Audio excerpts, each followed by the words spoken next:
I am now live. I was sitting there chatting at myself because I forgot to hit the go live thing.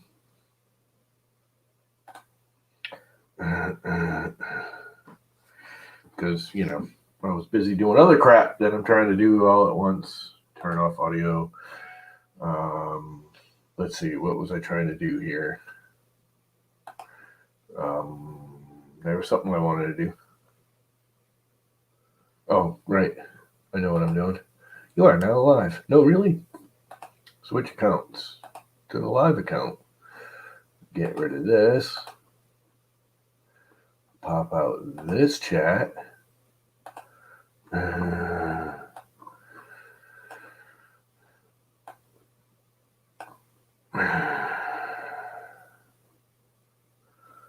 Go back to here. Invite. Copy. Put that in here. Command B. And then I can pin this message. And it'll stay up there. Look, that actually worked. So if you want to come hang out, come hang out. Next thing, I actually want to have the camera pointing down at the desk. I was going to try and do all this already and just never cut around to it. Too many things going on in one day. So, that thing. I now have to turn these on and tie them into that or use my ribbon set, which are right here, which might be easier because then I don't have to screw around with the computer at all. All I have to do is turn Bluetooth off on my phone because that's what they're tied to. So then when I turn these on,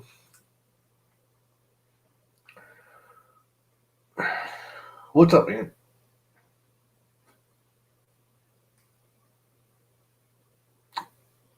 Nope. Power on. Okay. Now, if I go into, I don't care about your instant cart. Clear. Okay. Why won't this thing open up?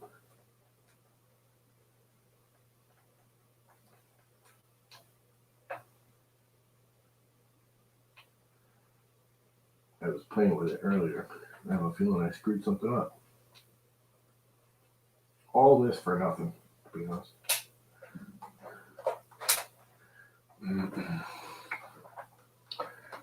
I will say the stand's pretty cool. It's not perfect. It's getting a little floppy. Let's get it to boot back up. Hanging some on the internet. Yeah, good answer. That's pretty much what I've done. I was going to just start doing this and decided it was time to clean up this boxes and boxes of crap that you can't see, which is why I want to use this for the, what the hell are these things? These are the impows connected. So now if I just throw those over there, I can actually sign on to this and click on this, open in Safari, and you are entering Broadcast Studio. I want no sound at all, which for some reason StreamYard won't let you turn all the way off, and I have to use the iPads. Enter Broadcast Studio.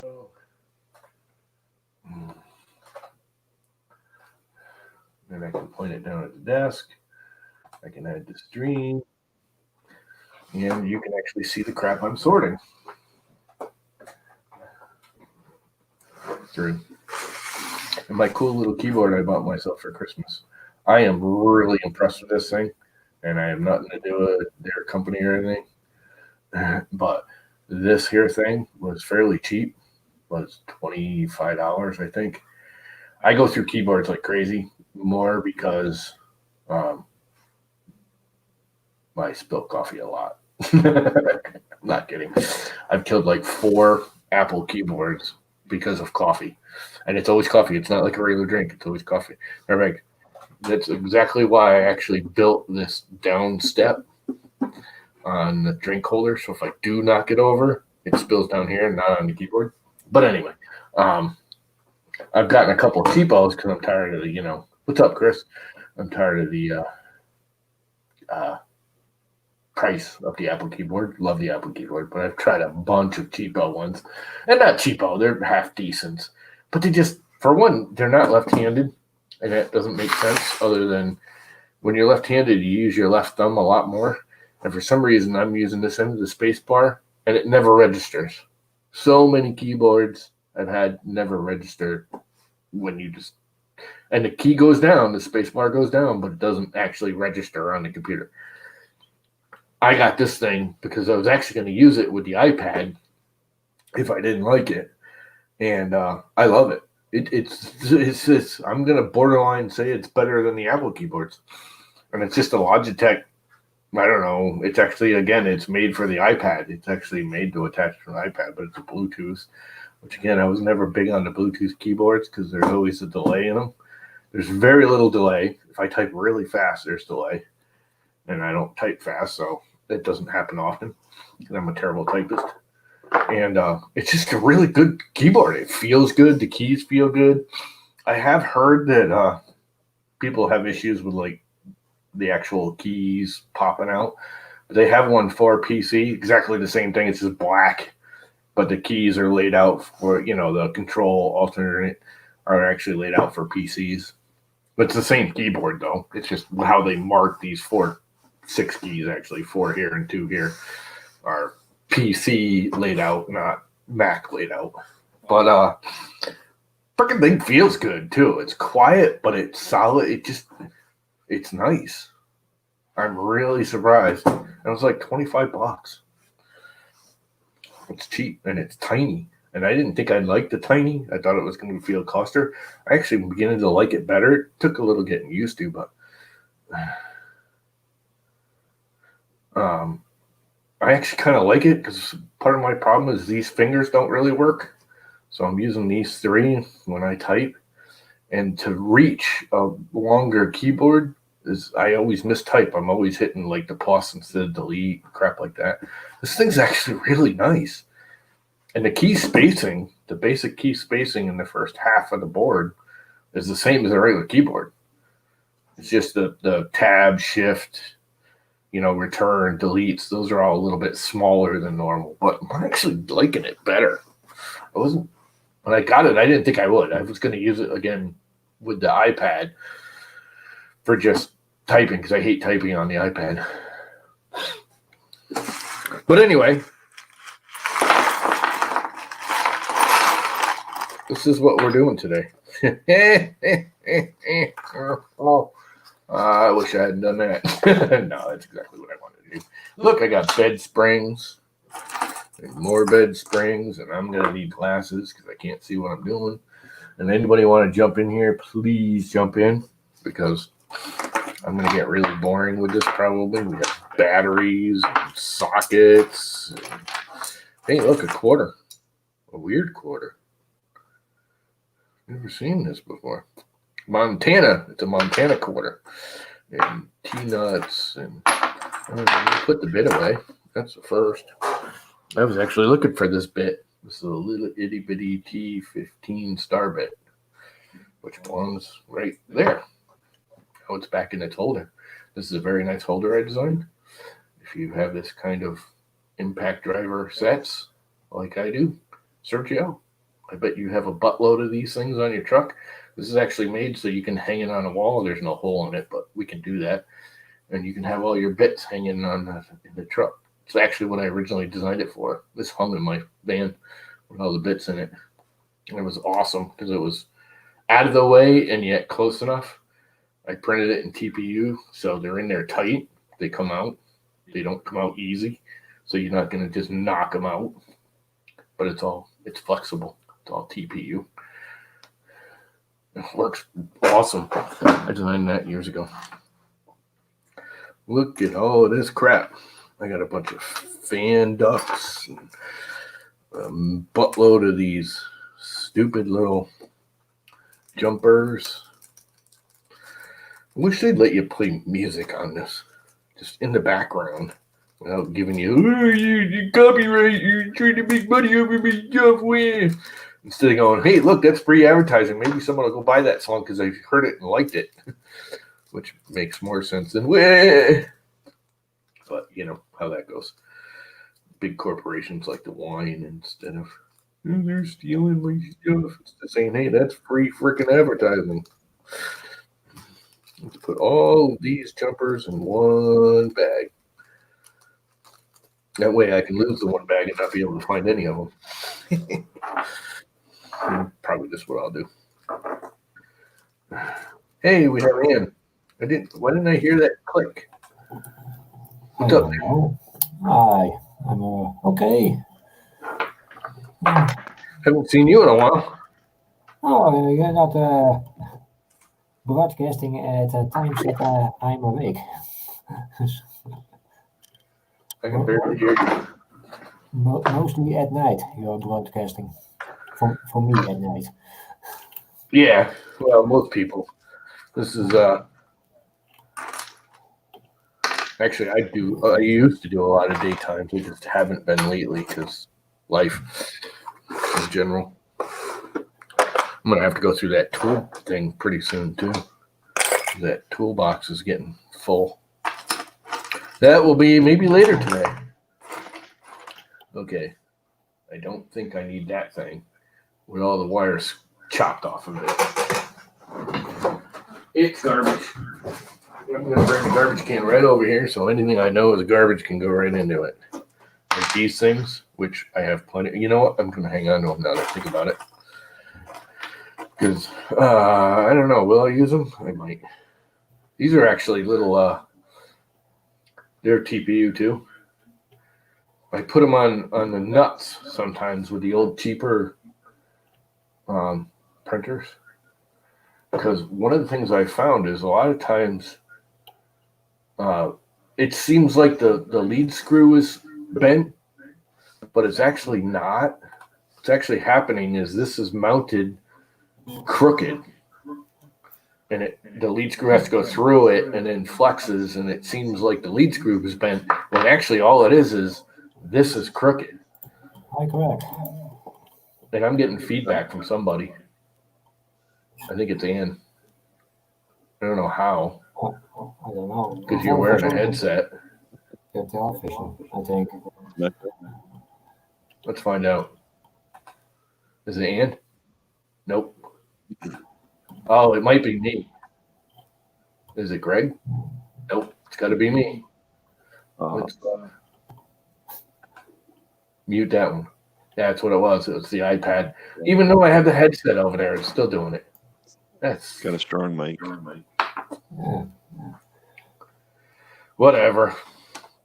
That's the only thing that works with Apple microphones.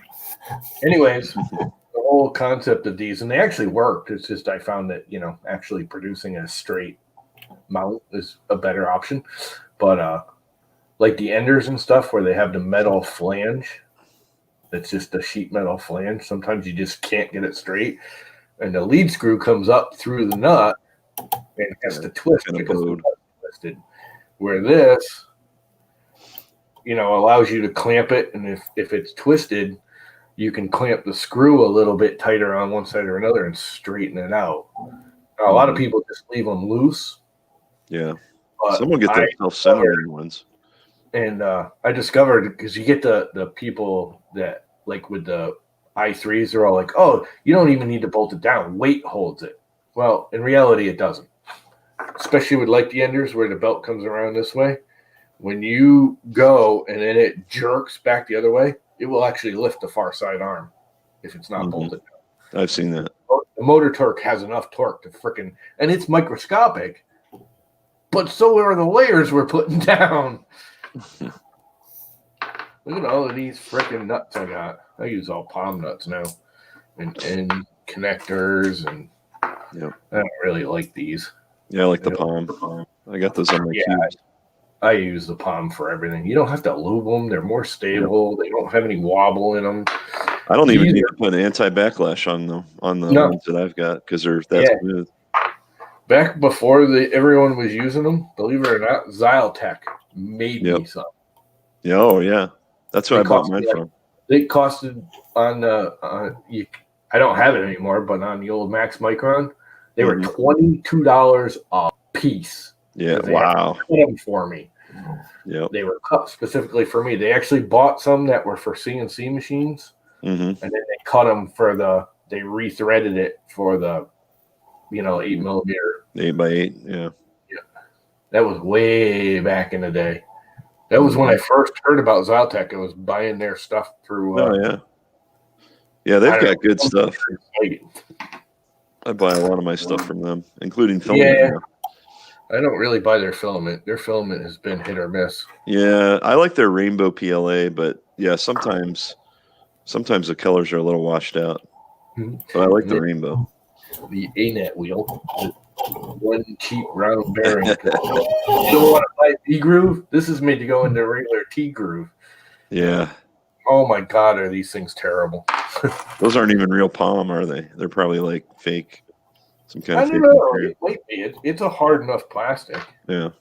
It feels similar, but there's no way for me to tell without chemical analysis. That's true. It feels like it actually might be. And the bearing on this, I gotta say, I pulled them all off the A-net, which is now the Pumpkin King, and put all mini, true V wheels on it. But these always rolled really well. They just they had to tension it instead of like an eccentric nut. It just had a slide with a lock nut on it. So you'd slide it over, lock it down. It would go up and down once, and it would be loose again. Sliding back and forth on the aluminum. I don't care how tight you got it; it would never ever hold. Yeah. Hey, knob to. I think that's the original knob to the Max Micron. I finally had to tighten my Prusa Mini belt. My Y-axis was slipping this morning. Well, that's the other reason I got to do this. The Y belt on this is creaking. Oh. Now, that's one thing I have yet to replace on that. That has the original A-net belt on it. Oh, yeah. It's that plasticky, rubbery. Yeah, not even reinforced, like no fiberglass. Yeah, it's not even reinforced. It's like rubbery plastic. Yeah. It's like those a rubber stretch out. Yeah. Yeah, and it's creaking now. So I have a feeling the idler kind of kinked out. The way that idler works is absolutely stupid. Again, it's a slider that you just keep tensioning all the time, and you either have it too tight or too loose because it never holds where it's supposed to be. But I have a feeling it's just stretched out. And, so it's not loose. The first thing when I heard it creaking, the first thing I did was go, "Oh, it got loose." Yep. Or too tight. I bought some of those Gates belts from Printed Solid. They have the genuine ones, so I've been trying to replace mine with all those. Yeah, all the cheap ones, but they're pricey. I was going to replace this with Gates, the Core XY. Guess how much it cost to replace that with Gates? Oh, yeah. Well, probably about $40-$50, I'd imagine. It was over $50. Yeah. Depending on the length. I got decent cheapos from somewhere. Yeah. Actually, I think I got those from Xyltech. Yeah. They're fiberglass reinforced. They're decent. Yeah, I've got some of theirs. Yeah, they're not bad. They're not Gates, but they're fine. It's what I had on there before. They last me 3 years. Yeah, that's all you really need. I can't really bitch about 3 years on a Core XY like that. No, that's great. I mean, would I rather have Gates? Yeah. When I got the whole printer for under $10 compared to $50. I mean, literally the whole printer was under $10 I got a roll for like $9.99 of like 50 feet of it. Yeah. I mean, put it this way. Yep. It's leftover. I mean, it's cheap crap, but it's not. It works though, yeah, until it stretches out too much. Well, the fiberglass reinforced won't stretch. Yeah. It just won't. I mean, within reality, everyone's like, even the cheap knockoff ones don't with the fiberglass. Look at all of this crap in here. Yeah, what is all that from? Just spare parts? Yeah, printer builds and rebuilds and printer rebuilds and I'm one of those, I'll pull out the packet of screws, especially where my fingers don't work so well, and I'll dump 2 or 3 of them on the table to grab one, and it, it piles up, and I just kind of have a box. I have these things here, which these are full of tools now, and I just and at the end of the day, got a huge bag like that. Doesn't go in the box. Yeah, and a couple times a year I go through them all and just. I've got enough spare parts and extrusion. I can probably build my own printer, at least a few printers. That's what the HodgePodge is. It's all. HodgePodge. It's going to be a HodgePodge of parts. Yeah, that's fun to do. LDO sent me some motors and stuff that he had laying around. They're nice test units that they never sold. I have a really nice motor down there with the lead screw all built into it. Yeah, that weird number screw thread. That I was like, dude, I need another one. I want to do the 2Z. He's like, I don't have any more. I'll send you some more. He sent me 2 more lead screws, with the motor and everything, motors with the lead screw built into it that are standard, 4-star 8mm lead screw. The more I think about it, I think I'm going to actually use that one because it's a single start 1mm. I can never remember how they all work. It's a single start 1mm rise. Wow. Instead of I've never seen a 1mm. I've got a 2mm on one of mine. The only one. Yeah. Couldn't sell, so they never went into production. But every rotation, this thing, I think it lists 1mm, a half a millimeter or something. It barely rotation. That's pretty cool. It barely rises every rotation. It takes forever to get this thing on screen. Yeah. I got a 2mm on my I can't show it on camera because it's got some beta hardware on it, but it's got the 2mm. It takes forever. It's a 400mm, height. Yeah, I'm gonna have to figure out exactly what the threading is. But what I think I'm gonna do is mount it on the carriage, and then do like the Vorons and have a belt coming off of that carriage to this, which will do the other side. Yeah, tie it in so you don't have to have 2 motors. I'm not going to do a lead screw because I was trying to get him to give me just another lead screw and I, do the normal belt. Oh yeah. For the bottom, which he can't get because it was custom made, and he's like, I was going to say make another one for stupidity. So I think what I'm going to do is like the Voron and have the belt go up. Yeah. Like I'll mount this at the bottom of the printer underneath or the very top of the printer. So as this carriage goes up, the belt turns the other side, turns it. That's kind of cool. Plenty of bearings. Yeah. And that way I can have the ultra fine control of the Z with this thing. Yeah. But still, have it lift both sides. It does look like a small motor, though. Hopefully you have enough torque and holding power. That's plenty. Yeah. Dude, I'm only using one motor on this freaking thing. There's only one motor on that whole bed. I don't know if you can see it. Yeah. There's one motor lifting this whole bed. Oh, really? Yeah. Don't need your bed. It's not moving much, so it doesn't need a lot of power. Right. And again, it's such a fine thread. Yeah. It's not going to move. Yeah. Yeah. It's got more torque because of the threading, so you don't need PC. What's up? Hey, I found out today. I guess I got banned from the regular 3D printing group on Facebook. Oh, really? No clue why or when it happened. I just literally today when I went to when I do a live stream like this, I post it on Twitter and then I post it on 6 or 8 groups on Facebook. I went to post it on the group on Facebook and I can't find the group, so they must have banned me. Don't know why. Probably because I hang out with work hockey. Yeah. I'm gonna blame it on work hockey. I don't think I'm in that Facebook group. I'm in a few of them. You're not missing much. Yeah. Can you see I'm really depressed about it? It is the worst bunch of it sucks because that was the original group that I joined. Really? I don't know 10 years ago, whatever, when I first started all this crap. I mean, I started this way back. Before I even had a printer, I started, modeling and playing with the idea of 3D printing. And that was the group, but there was only 15,000 people or 1,500 people in it. Now there's 100,000. and you get so many stupid responses there. Yeah, Just I don't like ridiculous. Facebook very much. I like helping people. I go around in that couple of the groups, like the Ender groups, even though I don't print on the Enders anymore.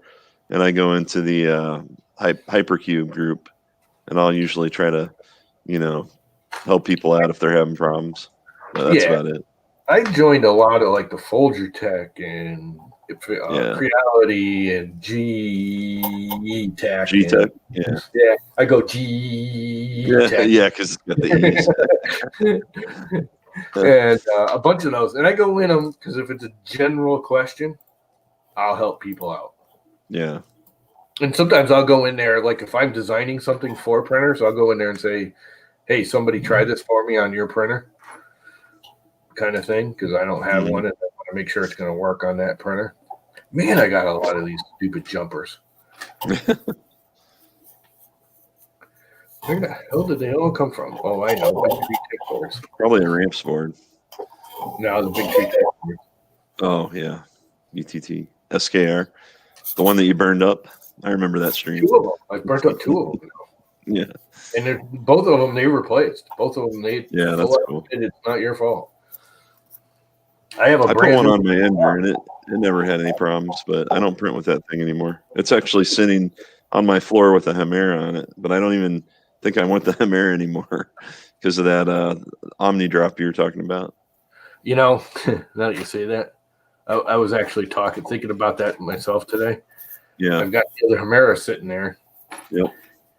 And I'm trying to think of how I don't want to sell it because I want it, and the dude gave it to me. And it wasn't even in like a contest.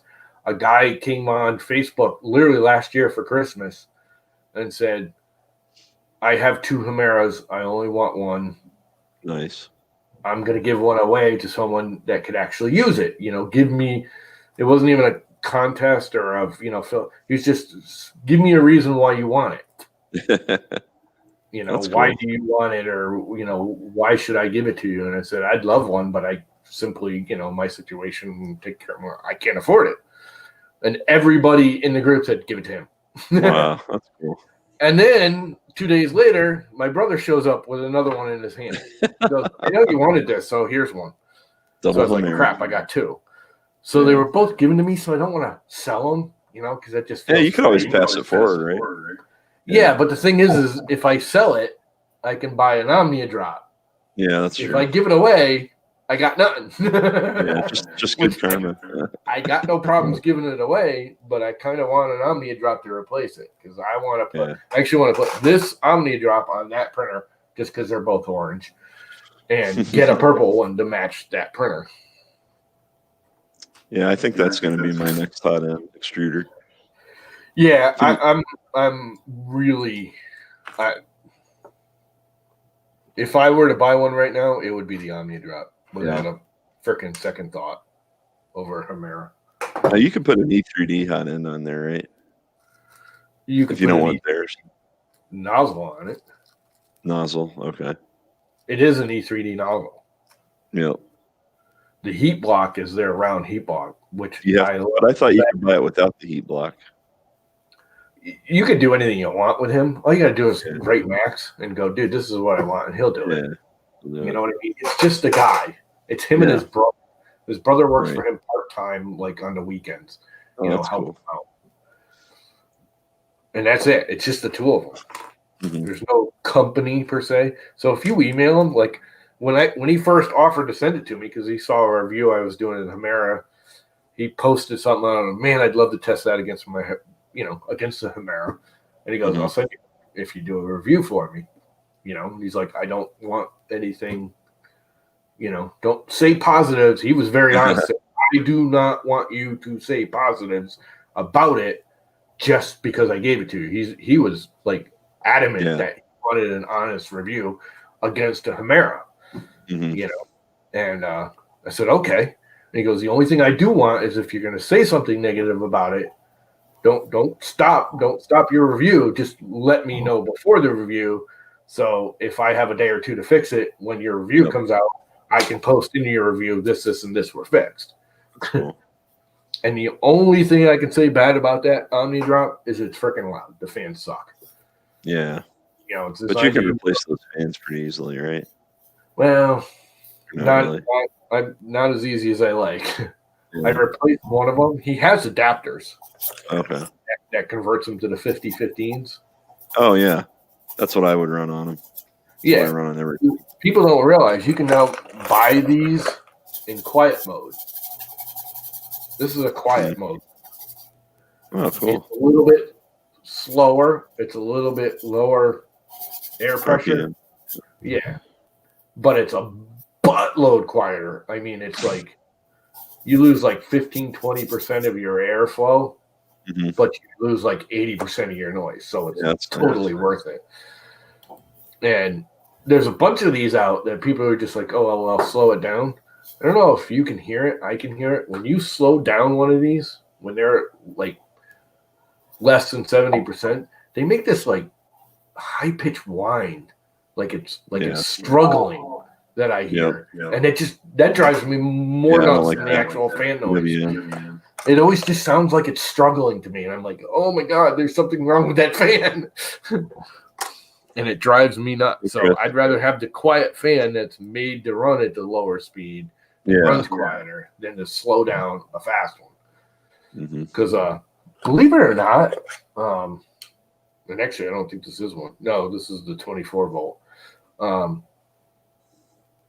Winson, is that the big cheapo fan company? They've actually come out with some high quality ones. They're a little more expensive. But you still get like 3 or 4 of them for $15. Yeah, it's nothing. And they have 3 ratings now. They have super fast, high pressure, normal, and quiet. And you get a box of them. I think you get 3 of them for $15. Instead of, it used to be you get like 10 of them for $2. But I have found that's what's on both of my printers now are those. And I have yet to have a problem with them. I try to buy those Sun-On. Yeah, I got Sun-On and Hamera. Yeah, those are nice. But the 50-15, I've been buying the Windsong. Yeah, I've got a few of those too. Those work good from Amazon. Yeah. I think they sell. They were cheap. They usually were fairly quiet, but they burn out every 6 months. Yeah. They've been lasting. The one on that's been here over a year now. Yeah. Just about a year now. And it's any noise. Yeah, I think I've got one of those on the one that's printing right now. It's quiet. I don't really notice it. Yeah, loud noise is the loud fan. I can't. If it was in another room, I wouldn't care. But this is my, it's my bed. Yeah, you're right. Yeah. I don't want that thing running loud. I don't like it running at all. To be honest with you, I think I got way too many nozzles. Yeah. All unused, brand new nozzles. I'm switched over to all the hardened nozzles on all mine now. Yep, I don't even think twice about it. He sent me that thing, and the first thing I did was go on and ordered myself for one, I'm using 0.6s instead of 0.4s because the printers are too freaking big. If I try and print anything large with a 0.4 nozzle, it's like 2 years later I might actually have a print. It takes forever. And I use a 0.4 on most of mine, but I've done 0.6 and 0.8. Yeah, the 0.8 I found became an issue. You just can't. You didn't gain the speed unless you went to like the Volcano hot end or something. Yeah, because it just can't push the plastic through as fast because it's not heating it up as fast. So you're not gaining anything by going to the 0.8 nozzle. Other than I loved base mode with the 0.8 nozzle. Mm-hmm. Get those nice fat layers. You print it nice and slow and thick layers, and it looks beautiful and it adheres, and they're watertight. With a 0.8 nozzle, it's almost guaranteed to be watertight. Where the 0.6, I still sometimes with a bad overhang will get bad. Hey, Steve, it's about 10:50 a.m. in the Eastern time zone, which I think Lom and I are both in. Yep. Where the hell are you at? I thought he says he's in near midnight. I'm guessing he's like maybe Australia. Europe. Europe would only be about 6. Oh, 6 right. hours. Yeah, you have to be on the other side in Australia. So 5 o'clock in the afternoon. Some heat shrink tube. What else do I got in here? The hell? Trying to think of what that came off of. I mean, I know what it is, but what the hell did it come off of? Yeah, no idea. Trying to think of what tool it came off of. I don't know. I got so much junk here. These are nice. The aluminum ones. They do have one issue. They have one major issue for taking nozzles off. They transfer the heat. Oh, wicked fast. Before you yeah. take the nozzle off, this thing will burn. If you're not quick and spin it off, like if you have to fight it at all, you might as well just use a regular, wrench or socket or whatever. Because this thing, I mean, it's the perfect size for a nozzle, but oh my God, did these things heat up fast. This is actually for RC cars. Yeah. It's a tire wrench for an RC car, which is the same size as the nozzles. They're all 7 or 8 millimeter, depending on which side you're on. Old bad switch. Let's just throw that right in the garbage. Couple of the old connectors. It's like XT30s or 60s. It is. Yep. Again, I use these more on the RC than I do the.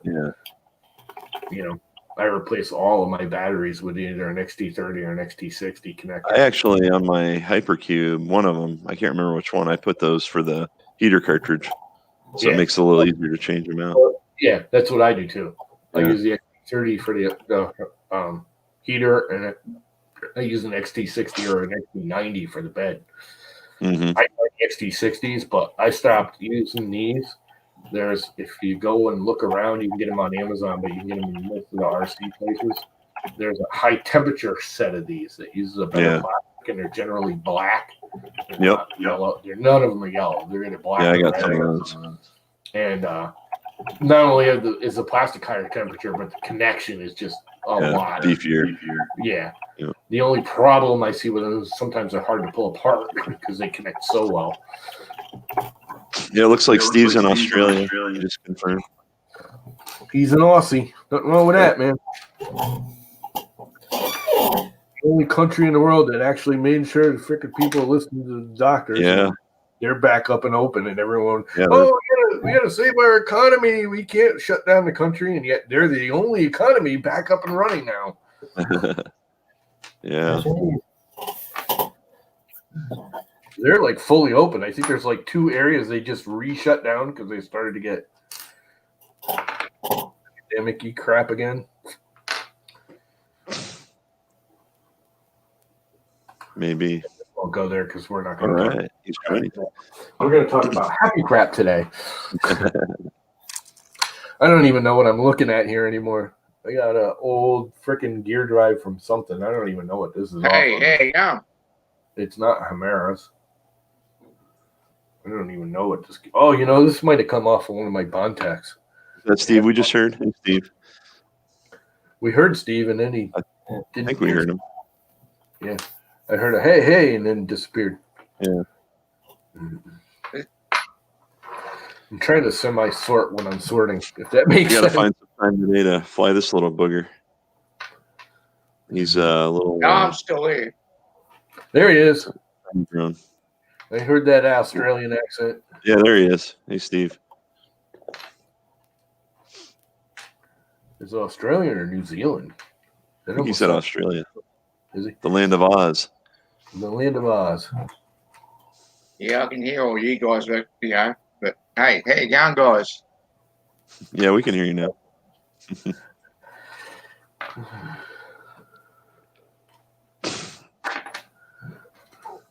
I have no idea what the hell these are even off of. Some of these. Button There's a lot of delay. Is there? Yeah. Going over the ocean. Too true, Greg. There's a lag. How's the weather there? Is it pretty warm? Well, it's midnight now. It's midnight now, but we He's breaking up.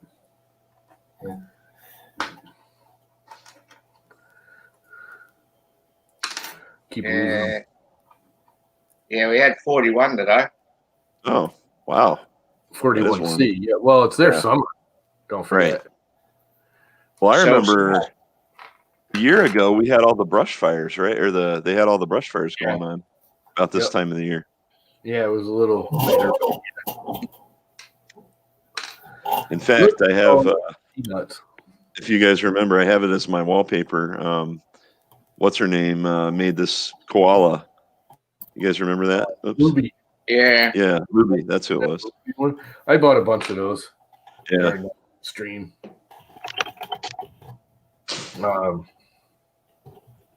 There was another one with the koala on the tree. Oh yeah. That was really cool. I bought that one. Yep. I think I got that one too. I never did print that little buggy that somebody made. It's like a RC buggy or something. That was Tanner, I think. Yeah, that's right. He did a couple of things that he donated.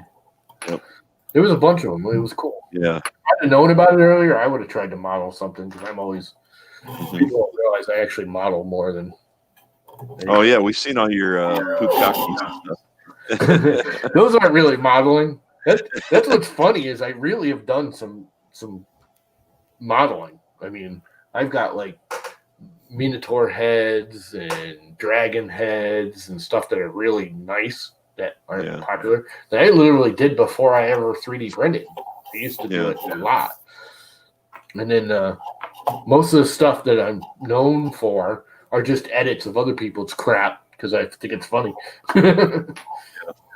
Oh, so I didn't realize On was Ann or On. How do you say your name?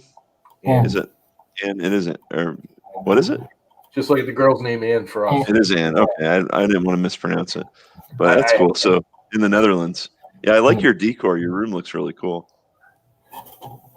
Yeah, Working I never actually noticed that. It's all white, but it's kind of I cool. like the circles and the I don't know, just I do looks too. cool. Cool design. I like stuff that's different. It doesn't have to be, any one thing. And it's all brick, so I've gone complete and utterly raw plywood. This whole, you guys can't see it. Well, here. My whole entertainment center is just raw plywood. I like the look. Yeah. Thing. I mean, it's quality plywood, but it's just raw plywood. The whole entertainment center. Hey, Jerry. What's up, man? Jerry? It's got to be early in What's Vegas. up, SBC? It's like 8 o'clock there. We got people from all over the time zones today. Yeah, well, it's day after Christmas. Yeah. It's Sergio in a car. Hey, Sergio. Hi, Driving everyone. home. Yeah, just finished some service calls, emergency no heat calls. Oh, yeah. Yeah. That's the time of the year. You gotta, and when those come in, you got to go. Besides, those are the money calls. Yeah. Those are the How to ones. replace the motor. My problem with that always was when I did like construction and you get the people like, after a storm, it's like, oh my God, my roof's gone because of the storm. And they're the ones you make money on, but you don't because you always feel bad. I don't know. I always have a hard time Why am I going to feel bad? That's my business. I live for that. Yeah. You probably. he says also sorry when he gives. I always felt bad for the people that, were really struggling. Not just the everyday wealthy people. They're like, oh, please come fix this because I'm rich and wealthy and I need, my 8,000 things. But the people like, they got to really choose what bill they're going to pay. The elderly couple and their roof freaking got devastated in the storm. God, crap. Well, I can't charge them $10,000 when it only costed me $1. This particular customer is very well set. Yeah. And literally, this property is like a villa. Nice. Yeah. Those are the ones that have no problems charging. And it's funny because there's two sets. There are 1, 2, 3, 4, 5 HVAC systems. Wow. There's two sets of wealthy people I've had too. There's the ones that You send them a bill, they don't question it, and they pay it, and they never whine, and they always are thank you. And then That's you get the the way ones, this customer is. yeah. Then you get the ones that have money up the yin yang. Oh They're my cheap. God! You yes. go to bill them, and they're like, "That's too much money. Can you please Yeah. knock it down? I will give you 15% of that." You know, and it's like, no, dude. And then they badmouth you. Oh, they charge too much. It's like, screw you. I charge too much. That's funny. I don't charge Oh. half. I don't charge enough sometimes. I don't either. I look That's at the my problem. I prices. never really did. Like That's why I have no Saturday, money today left. is Saturday call, and usually it's time and a half. But my regular customers, I don't charge them the time and a half. Yeah, that was the same way with that too.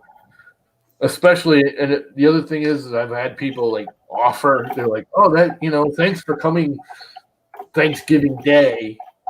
Here's an extra $100." Yeah. Those are the ones I never charge the overtime because they appreciate it. You know what I mean? Yeah. Yep. Yeah. And they almost always give you an extra, 50 or $100 anyway. So you don't need to charge them that extra. That's right. They always, And they're your customers for life anyway. You don't want to, Mhm. you don't want to mess that up. I've had customers that have been with me so long that I've replaced their systems already for the third time. Wow. Dang. Either you're selling them bad systems or that's a really long time. Yeah. Little of both. No. It's like the planned obsolescence, right? Well, how long does an HVAC like a good one last these days? 10 years. It depends. A heat pump, you're looking average 12 to 15 years. As long as you maintain them. Yeah. A good a furnace and AC, you're looking 15 to 20. Yep. Now, they usually will last longer than that. Yeah. I have had customers that have had systems in for 35 years. Yep. But the thing is, it pays to upgrade because the efficiency has Yes. gone up so high. Right. Right, that it would Save the pay to energy. replace it. Yeah. Yeah. It pays for itself in a couple of years just because Yep. of the. Well, usually about 5 years. Takes Wow. it Yeah. back. Yeah, we built our house almost 16 years ago, and we're on the original. But we had the guy basically, he's like, I don't know if I can fix this or not. But I was at work, and my wife just said, well, just go ahead and see what you can do. We ended up paying like half of what a new furnace would cost. And the guy goes, oh, I didn't even think this would work. And I'm like, what? But apparently, so we're probably on borrowed time. But that's been about 3 years since that happened, and that was the furnace. Yeah, and if it's 16 years old, you're looking at probably replacing it now. Yep. for better efficiency. It would pay. Yeah. And let me tell you something. If you're going to go with a new system, have your contractor look at the Bosch. I was going to ask you. Okay, so Bosch is a good one now. Oh my God, those things are freaking amazing. Okay. And the efficiency right now and they're all heat pumps, but you can get a furnace also, so you can get a dual fuel system, which is much better. Oh. And you're looking at probably the SEER rating on the outdoor unit is 18.5, and you can get a 95% efficient furnace. So. Oh, that's really good. Yep. It is good.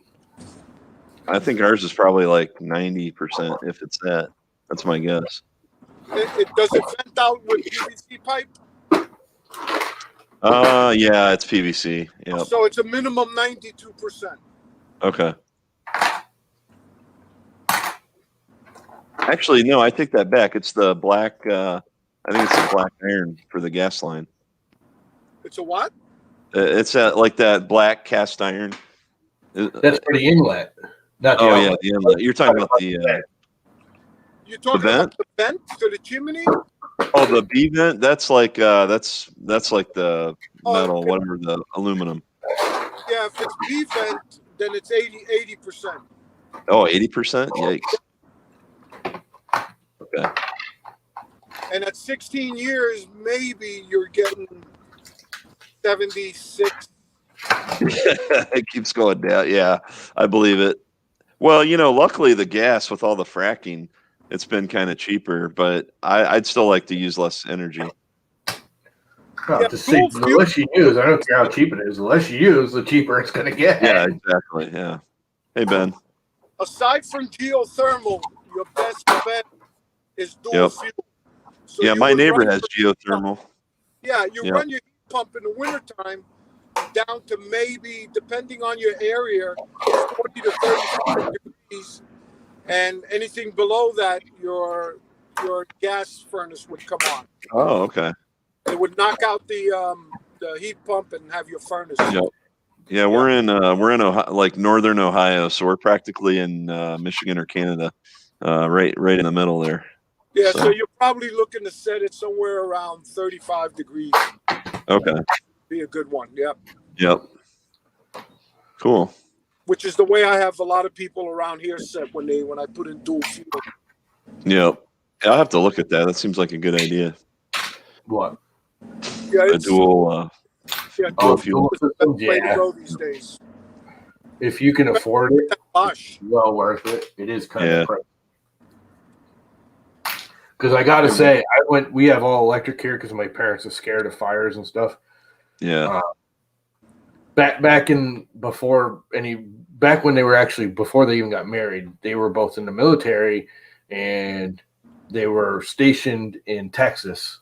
It was like the 40s or 50s. Anyways, it got really cold one night and somebody started a wood stove and it literally burned down the whole barracks. Oh, wow. People died. And so this is something that's inbred in my mother's head now. So neither my mother or my father, no wood stoves, no gas, no nothing. This house is 100% electric when they built it, which is ridiculous. Electric's probably the most expensive way to heat your. Actually, right now it's one of the cheapest. It is. It's the first time in American history that electric is actually one of the cheapest. Yeah. Yeah. Now, right, we're depends where you actually good because I get like a 5% break from electric because the power plant's right down the street. We're so close to a nuclear power plant, they give us kind of a break because, if it has a meltdown, I'm going with it. Deal. Well, you live near 3 Mile Island or something? Yeah, we got a hazardous pay. It's literally like, if I get on my roof, I can see it. It's like 3 miles away. And a mile of that is out the peninsula they put it on. We live about 10 miles from one. Yeah. So you're in that border. You must get iodine tablets and everything once a year. No. Iodine tablets? No, they've never said anything about that, but maybe we should. I don't know. It's right on Lake Erie where ours is. So, yeah, I'm sure it's I've never seen any three-eyed fish in there, but, sometimes I wonder. Well, they got the drop tanks in here. That's actually ours is shut down, I think, right now. Because this power is designed that if anything goes wrong with it, they can just drop the thing into the sound. Yeah, that's how this one is, I'm sure. The whole nuclear, crap can be dropped in the water. The alarms will go off and they'll say, everybody take your iodine tablet because there's still, there's still radiation, but there shouldn't, in theory, there shouldn't be a meltdown. Now, this thing was built in the 60s. Yeah, most of them were nowadays. So, we've had 2 that we've decommissioned in state that are gone. Yeah. Well, I used to be a big fan of solar because I worked at a solar company. And, I mean, when I thought I like solar. I like the concept. That's good. I don't think it's there yet. There's something missing. I don't know. I can't explain it. It just doesn't seem like. I mean, it's actually cheaper in a lot of places than coal. It's definitely cheaper. The price has gotten way down because of all the Chinese dumping their product. Not great for the U.S. solar companies, but overall, there's the problem I don't get, and I will get political for a little bit here. The anti, solar, anti-wind, geo whatever, save the earth, green movement. The people who are anti-green movement, I never got because why Why are you anti this? A lot of them, I would think give it's it a better because job. the wind, you kill the birds. It, like the propellers, the it birds kills will kill 'em. birds. Yeah. And then the solar, depending on which type of solar it is, because there's different types, but it can, it actually can be detrimental to the environment. And then plus you get all the land that you use up. We had a situation in California where they had a power plant doesn't take up land. Yeah, the nuclear doesn't, but then if something goes wrong, it really goes wrong. So you have a larger landmass around a nuclear power plant that you can't use because it's a nuclear power plant and they don't want you living there. Yeah, the nuclear doesn't, but then if something goes wrong, it really goes wrong. So you have a larger landmass around a nuclear power plant that you can't use because it's a nuclear power plant and they don't want you living there. I just muted him because he's getting feedback. Yeah, he's probably got his speakers on, maybe. Yeah, he's got to turn off the. There we go. Chat, either that or have it go through. When you get it figured out, you can turn your own mic back on. I turned it off, but you can turn it back on. I don't know. It just seems like you can create new jobs. It'll increase the technology. If nothing else, it's just there's a whole job base. We've lost all green energy manufacturing in this country because people are against it, and it makes no sense. Germany and China now pretty much control manufacturing of green energy, wind, solar. Yeah. And it's all just weird. We should the company I used to work for, First Solar, they're pretty good. They're one of the few American, actually the only American, well, not the only, but the only big one, American manufacturing solar. I think there's a few others, but I just don't get the anti-green energy people. It's just well, it's big oil, it's big, big coal, whatever. Yeah, it's we got to keep the oil companies in business. Yep. My buddy here is making billions of dollars off the oil, so let's keep him going. It's like, you know what? If that's the way you want to think, you can turn your mic back on. Just click the mic back on if you got it set. You should be able to turn it on yourself. Right in the bottom. It says mute and unmute. You got it figured out? You got it sorted out? You're unmuted now. Can you guys hear me? Yeah, we can hear you. Yeah, well, yeah. Oh, this is the first time I've ever done this. And hi, Greg, how you going? Good. No, I've got nothing sorted out, mate. I've nothing sorted out. But I mean, he's got it sorted out. Yeah. Yep. Anyway, it's stupid not to have green energy. If they want to worry about the coal and the oil companies, say, look, coal and oil companies, invest in it, and we'll give you tax write-offs. No big loss. Well, I know Australia is a big solar consumer. We actually, a lot of my former company, we had a lot of panels out there. Yeah.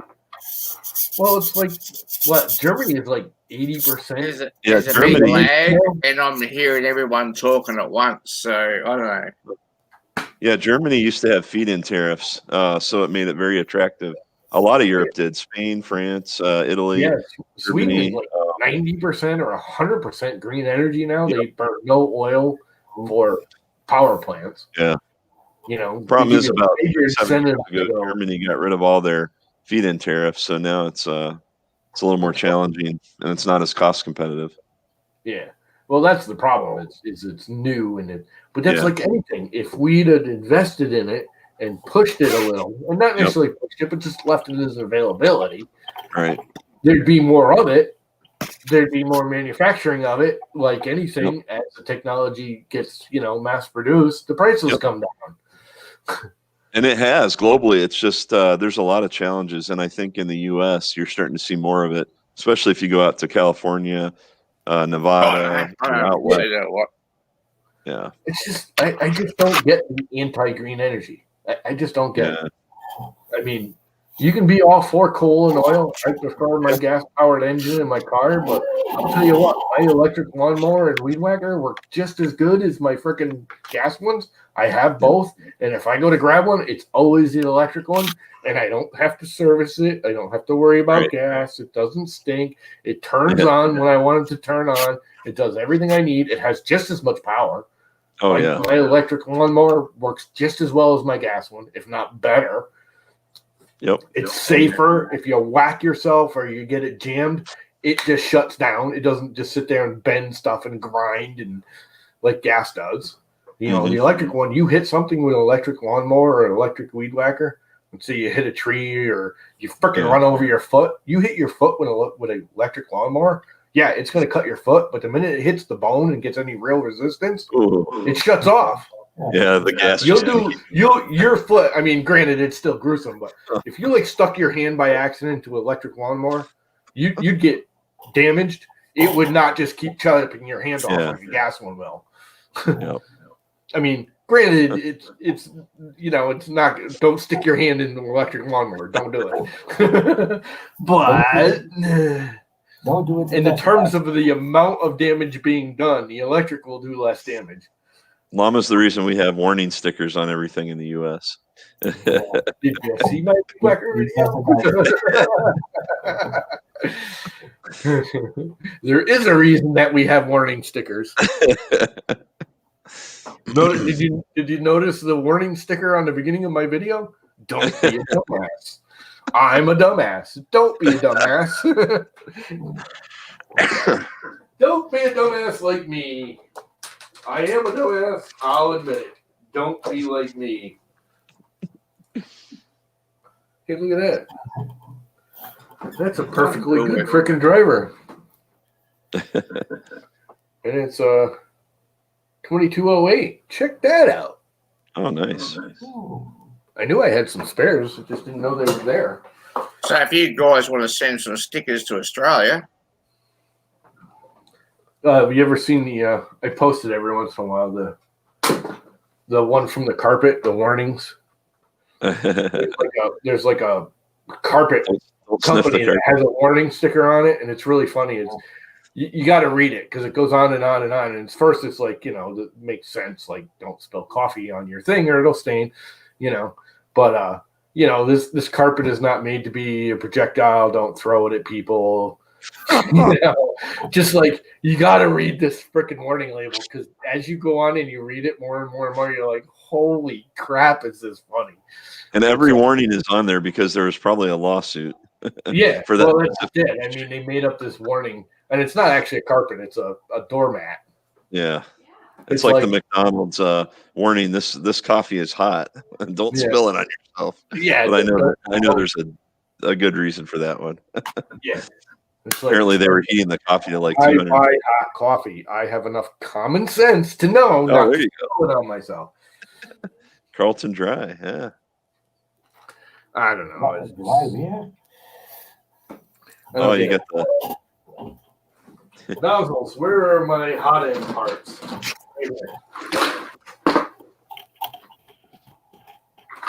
I have a buttload of nozzles. Yeah, man.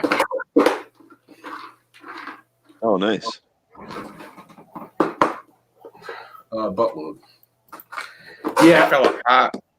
Going back to 3D printing now, I would highly recommend you get an Omnia drop. Yeah. Like order it now. Yeah, I've been on the fence because I want to do it, but then I'm going to have to widen because the one I want to put it on is a Hypercube Evolution, and I would have to widen it, which I've already done to my other one, but it's kind of a pain in the butt. It's like a weekend worth of resquaring and widening. Well, because I don't want to lose all the X and Y, because it's just a bigger, because it's got a Bowden drive on it.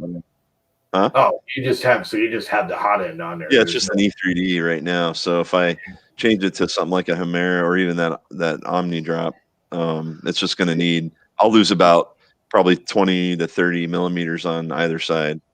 Yeah, the part which isn't a big deal, but it's just but it actually is smaller than the Hemera. Is it? Yeah. Yeah. So maybe I won't. It looks bigger, but it isn't. Okay. Because of the way the fans are all. I don't know. That's the only thing I don't like about it is the look of the way he mounted all the fans, the way he did. And I get why he did it. It was to be as minimal parts as possible. Right. The longer you make the duct, the more weight it gets. The more the more you add to it, the more it adds up. Mm-hmm. But I do not like the part cooling fan being flat and just kind of dangling there. Yeah. I want up and tucked up onto the body. But that's the biggest thing. In all reality, your X and Y isn't going to be much more than a regular E3D with a fan on it. No. The depth of it isn't. Like in my case, in the Y direction, I don't think it's any bigger than a regular E3D with the fan and everything on it. Yeah. Well, I don't mind widening mine because all I have to do is buy 4 pieces of extrusion, so it's not a big deal. But actually, I know I got to buy 4 pieces of You got to buy 30-30 and then 2 pieces of 20-20. So They're all 500 millimeters. So it's not bad. You got to do top and bottom. Right. Yeah. So you need 8. No, well, it's just the front and back. So Oh, I got it. So it's just 4. Right. Yeah. The other direction. Yeah, it's definitely. But you go into a direct drive. I mean, if you do any direct drive, it's going to be bigger. Yep. And I'm okay with that. And that's the one thing about the Hypercube Evolution I don't like is that they didn't think of someone might want to convert it to direct drive. Yeah. Well, the whole key behind the Core XY is kind of like a Delta. Yep. It's keep the hot end as light as possible. Right. The minute you put a direct drive on, even that thing, it's just you're gonna slow it down. Yep. Yeah. Yeah, and that's why I'm hesitant because I get really good prints. Even with I've just got one of those Bontecs on it. Yeah. Like the Bontec. My answer would be if you've got a Hemera on something, take it off and put it on the drop on it. Yeah. Because the good thing is he now has design. He designed that for me, but that's a direct replacement for Hemera now. He has a mount that's an absolute direct replacement. Oh, really? You unbolt your Hemera, you bolt it on there. Boom, well, that's done. good. So maybe I didn't realize he had that, but that makes sense because he made it for me, and now he's like, okay. I got the pattern if you want it. Because what you don't get is when you buy one of his, it's not in the box. He goes, okay, and 2 days later, it takes him 2 days to print it, and he prints it, manufactures it, tests it, runs it through all its break-in now, and then mails it to you. So it's like a week or 2 before he even mails it to you when you order it. Did he send you a metal bracket, or was it just a 3D printed bracket? It's not even a bracket. My bracket is made. These are made by Barry, CNC, RCC. Oh, yeah. Okay. He made me a mount direct for my Hemera. Which goes right onto that mount you already had. That was mounted on the Hemera. Yeah, okay. Cool. Hey, Steve's back. Yeah, he'll probably bounce in and out because he's in Australia. Long connection. Yeah. He's he'll make it. So if you have the Hemera mounted, all you gotta do is pull the full work it out. And it's just a 3 because he couldn't do it because of the way the retraction grip is. But we're all a bit right up slow, to the Hemera melt pattern. Yeah, I won't. I love my Hemeras, but I like that better. There's just a few little features that I really like. Manual feed over Hemera is just the bomb. It's just you don't even realize you want manual feed. I hate that because I have to use the controls every time I want to load and unload on the Hemera. It's such a pain. It's like you got to go 50 millimeters to get the Hemera or the filament out. It's just a pain. You always got to have something. Either you got to use your control panel on the printer, or use on the Octoprint or whatever. You got to do something. You just walk up, go, click, click, click, click, pull the filament out, reload. Yeah, I like the arrow because I had the Titan arrow and I would just push it in manually, right, and then I was done, or pull it out. It took 2 seconds. Yeah, you can't. That's the other thing I don't get with Hemera is why when you pull the lever back, why can't I just jam the film? Yeah, I think it's because the way they've got everything pushing up against it is so tight. I think it's just the absolute. Yeah, it's a positive thing, but it has a negative effect. Right, absolute. Tolerance for the heat break, the way it comes up, and it's so thin and narrow and kind of exact that. Yeah, there's no room for. Yeah. The minute you pull that gear away, it's not lined up anymore. Yeah. But that's the other thing I like about that on the drop too is the angle of the gears, because that's one thing I didn't notice with the Hemeras and the Bontecs. People don't realize with a Bontec, if you retract a lot, the way those gears mesh, Yeah. Okay. The minute you put the filament in, they separate a little. Mhm. So there's, your drive gear moves a little before the secondary clicks. Yeah. The gears aren't always meshed exactly. So Mhm. if you're doing a lot of retractions, it does this a lot. The other one doesn't move as much, especially because it's direct drive. You're doing very, very small retractions. You can actually wear out and jam your hot end because you wear the filament, because one's moving and the other ain't. Yeah. All right, Steve, what you drinking now? So got another beer? Retractions, that dual gear, Same one. the filament. He pitched the gear. In a stubby holder. He's got those two gears at like 5 degrees off each other. So even when you expand them, because it's they're always locked. It's still about 28 degrees Celsius here, so. Wow. It's still 28 at middle of the night? Yeah, it's 12:30. Yeah, that's pretty pretty warm. Summertime there. Got it. All right, what else do I got to put away here? Yeah. This is just all kinds of nuts and bolts and washers. So I will put some washers and nuts in here. These are all washers. And these are all washers. I was thinking about getting my resin printer out again, my Mars. Haven't printed that in a while. I really, really want to do resin, but then I just don't. You guys going to be on Marcel Roberts' stream tomorrow? I don't know. Whose stream was it? What? I didn't catch that. I didn't either. He said somebody's stream. He was asking if we're going to be on somebody's stream tomorrow. I didn't hear the name. I have no idea. He keeps kind of breaking up on me. Yeah, Marcel's. Oh, Marcel? Oh, yeah. I pop into that Marcel's. He always does them so late at night. I can never. Yeah, he's usually midnight for me when he does them. So I'm usually in bed. I'm gonna have to resort this someday because this is just a hodgepodge of freaking bolts and nut sizes here. He's got some giveaways tomorrow night. Oh, he does. Oh, cool. Does he? I know he was building that. What is it? The R2D2 for a while. Yeah.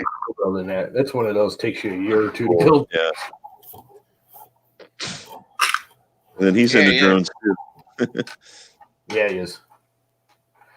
It's funny. I got into 3D printing because of the drones. Yeah, me too. I barely use my drones at all. Well, for me, I still do both, but I'm definitely more into the printing. But I remember back, you were talking about 10 years ago. I remember back about probably more than 10 years ago, Bill Steele is where I first learned about 3D printing. You guys know Bill Steele, right? He's the guy that did the Polar 3D, and then he helped Joel with that belt printer recently.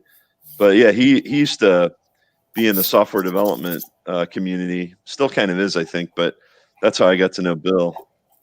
This was probably more than 10 years ago, but he had his. I can remember at a conference we used to have in Ohio. He would come and he would set up his printer and kind of demonstrate it back at Code Match. If you guys have ever heard of that. Yeah, I was always interested in it, but before, about 10 years ago, whatever, it was like out of financial, it was a cool. Oh, they were like what, $3,000 to buy a little cupcake, MakerBot cupcake back in the day. Where when I got into it, it just started to drop into the under $500 range. Yeah. I started off with, it was about 6 years ago, maybe now, but I started off with a MakerBot replicator, the laser cut one back when they were still RepRap. And actually that was a great printer, except I remember having to replace a bunch of stuff, and I had to resolder all the heated bed connections because the connector burnout, stuff like that. But it was a good printer. I mean, I ended up donating it to a local school.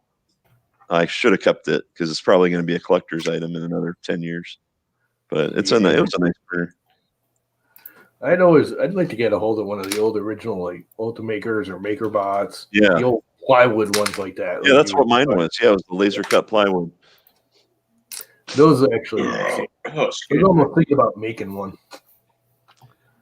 Yeah, I mean, Actually, I don't think, even though it's wood, it's interesting why we don't really see those wood ones anymore. But I guess the extrusion's better, a little tighter, but no reason you couldn't print more one. rigid. It's Yeah. actually cheaper to manufacture. True. Yeah.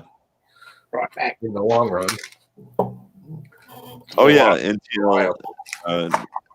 He does the 3D Chameleon too. That's right. Yeah, that 3D Chameleon's pretty slick. I have a beta from before he switched to his latest design, but the latest 3D Chameleon, it's like I think $200 or $300 for 4 colors, and you can really go. Yeah. So I'm thinking about. I've got the palette, but I'm thinking the Chameleon would mount better to the Hypercube. Like everything there. But Okay, I'm missing a thingy. fucking Oh, right there, dumbass. talking is not people like bloke down the running when he's talking and the other bloke's talking and they're talking over each other and then that's well time lag, I suppose. This is what I don't know how to fix it. Anyway.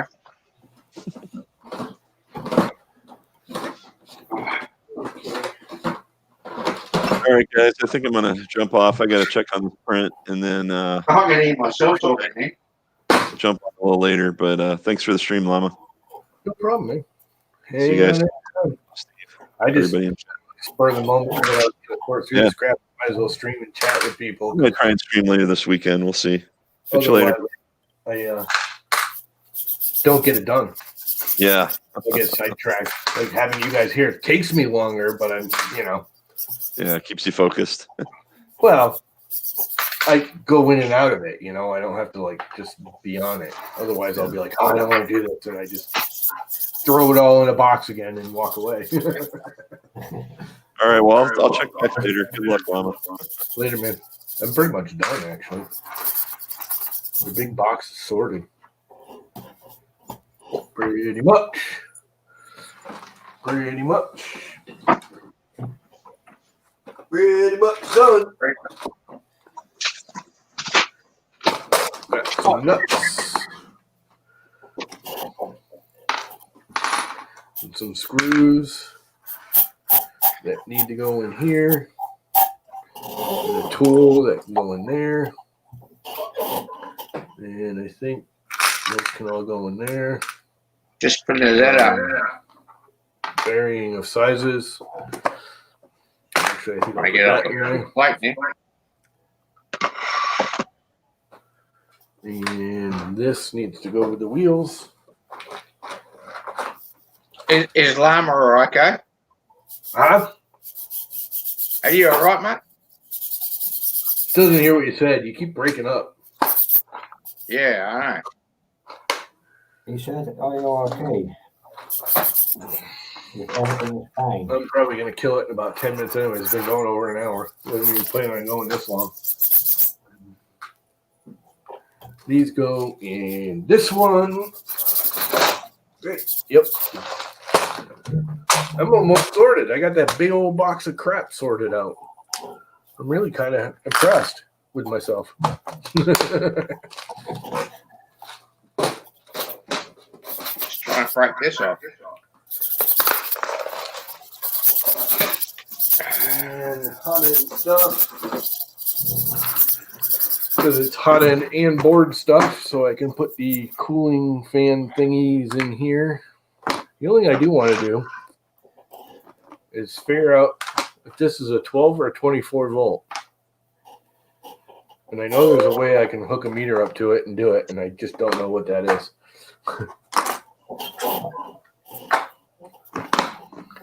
And now that I've got everything organized, I won't be able to find any of it. But I'll be right back because I got to go pee really, really badly.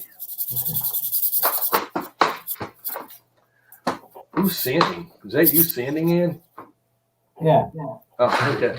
I just noticed I was like hearing this weird sound. It is him. It's him. You can hear that? It sounds funny over the mic. I'll be right back. Yeah, it's that bloke there. Yeah.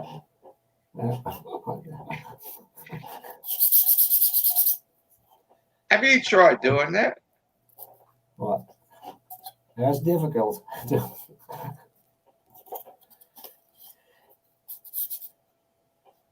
It's a mirror effect. I have a here we go.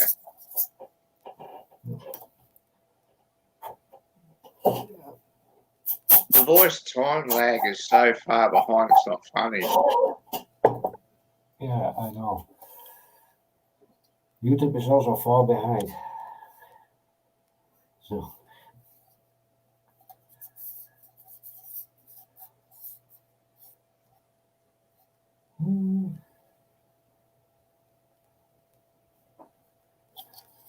Yeah. I'm trying to make a rocket. So.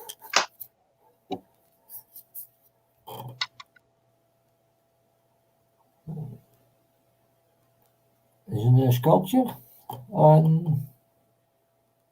Yeah. Nice one. Trying to get it off the bloody plate. It's a flex plate. No. Nah, glass plate. A glass plate. Ah, man. You have this? All right, that was fun. Duster spray. And then you can put the duster spray or in a cold refrigerator. And it will also pop off. 11:30. About lunch for my mother. So funny, we're so far behind in speech. It's just what I wanted to know. 12 volt. Someone's going to have to walk me through it because I have a meter. I have no idea what I'm doing with it. I've never really, I mean, I use them to check voltage on stuff, but to figure out resistance and all that crap, I never understood it. With the multimeter. I got a little knife right here. There's a nut and bolt on the floor. It's just rolling around randomly. So let's do that for the part of it, and then I gotta kill it.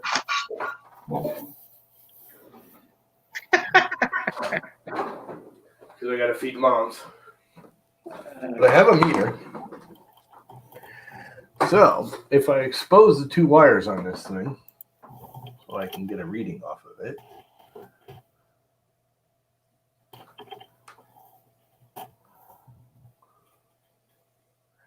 I'm pretty sure this is a 24 volt, but I'm not positive. It's a max micro. I converted to 24 volts. So where do I put this thing? What setting do I put on this to do resistance? Down here, right? Where it's got the little horseshoe. Zap llama. The ohms.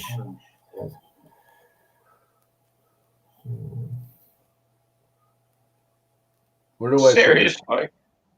Oh, I yeah, have no idea. I mean, I could put it on volts and measure voltage. But all the rest of that amperage, resistance, I have no idea what all these settings do.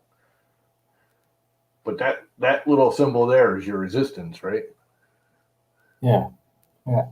So I want to put it on 200 there. 200K or just 200? Just 200, right? Like that? Yeah, that's the lowest. Yes.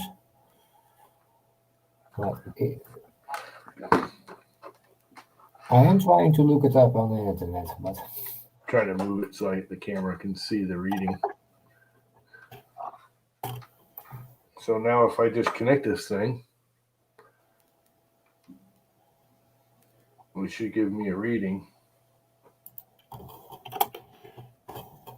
It says 44, 43, 44.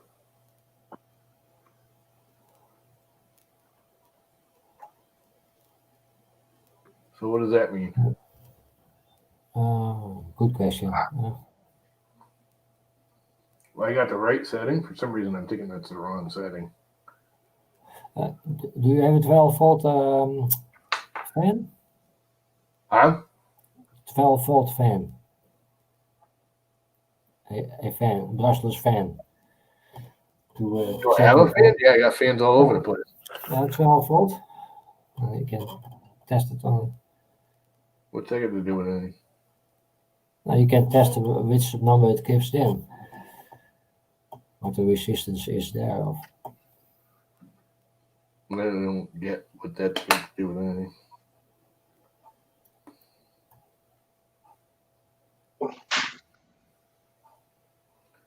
But we'll try something. What is this? Is it a 12 or a 5 or a 24? It's 24.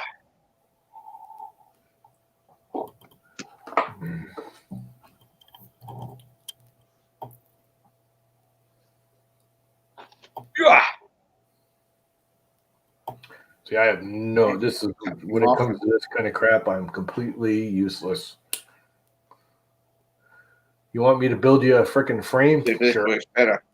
When it comes down to the actual, I mean, I can run wires and stuff all day long, but when it comes to ohms and resistance and why something works the way it does, I got no clue.